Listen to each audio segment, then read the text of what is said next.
What makes Bill Gates Bill Gates? The genius, the privilege, and the perfect timing. Scene 1. Seattle, 1967. An 8th grade boy walks into his school's computer room. No smartphones, no laptops, no Google. Just a clunky teletype machine.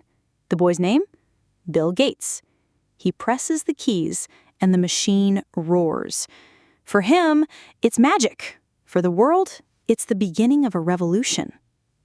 This is the part of the Bill Gates story everyone loves to tell. The genius kid who fell in love with coding, dropped out of Harvard, and built Microsoft into a global empire. But the real story? It's not just genius. It's also a cocktail of privileges, timing, geography, and family connections. So what exactly makes Bill Gates Bill Gates? Let's break it down. First, geography. Seattle, the tech goldmine. Imagine being born where the future arrives decades earlier. Seattle in the 1960s was one of the first hubs where computers became accessible. Bill Gates just happened to live in the city, haunting the local computer center at age 13. If you were born in rural Ohio or Mumbai by 1985, your chances of touching a computer were close to zero. Geography mattered, and Gates hit the jackpot.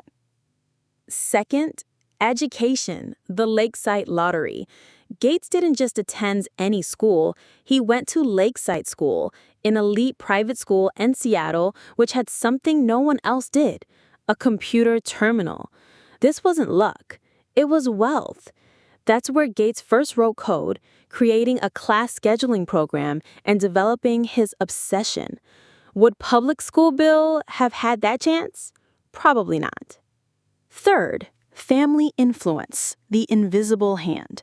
Bill's father was a prominent lawyer who protected Microsoft in its early days, and his mother, Mary Gates, sat on the board of United Way with the chairman of IBM.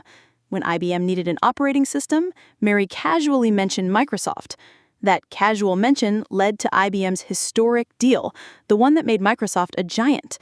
Connections matter, and Gates had them. Fourth, the IBM break. The contract that changed everything.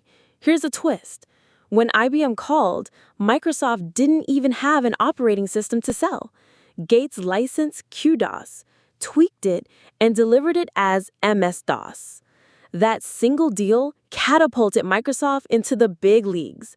Would IBM have given the contract to a random startup if Mary Gates hadn't whispered Microsoft's name? Probably not. Fifth, the dropout myth. Risk with a safety net. We love the romantic image of Gates as the college dropout genius, but he could afford to drop out. His family's wealth was a parachute. Compare him to Monty Davidoff, a brilliant classmate who needed his degree for financial security. Talent equal, opportunities unequal. Sixth, timing, the perfect window. Being born in 1955 was like winning the tech lottery. Too early, and you'd be stuck in vacuum tubes. Too late, and you'd be competing with 1,000 other startups. Gates came to age just as personal computers were about to explode. Perfect timing, perfect age, perfect storm. Yes, genius still matters. None of this erases Gates' brilliance. He was a coding prodigy who worked obsessively. He scored 1590 on his essay keys. He built Trafo data in high school and wrote code for scheduling systems before most kids could drive. Talent and hard work were essential ingredients. But without the privilege and timing, those ingredients might have gone unused. Here's the uncomfortable truth. Had Gates been born black in 1960s America, or in Kabul during the Soviet invasion, or as a woman shut out of Harvard libraries, no amount of genius would have led him to Microsoft. Privilege doesn't cancel talent, but it shapes the starting line. Gates began miles ahead of most of the world. So what makes Bill Gates Bill Gates? Seattle gave him computers. Lakeside gave him access.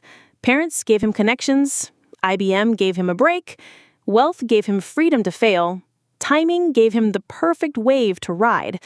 That cocktail, not just brains and hustle, made Bill Gates the Bill Gates we know today. It's tempting to look at Gates and say, if he did it, Anyone can. But that's like watching someone win the lottery and saying, all you need is a ticket. His story is also a reminder of inequality. The real lesson? Acknowledge your privileges. Use them wisely. And if you're in a position of power, create opportunities for others. Because the next Bill Gates might be out there. But without opportunity, the world may never hear their name. Don't get disheartened by privilege, but don't get overwhelmed by comparisons. Talent plus timing plus tenacity equals magic. Privilege is responsibility. You don't need to be him. You just need to maximize your version of genius, timing, and opportunity.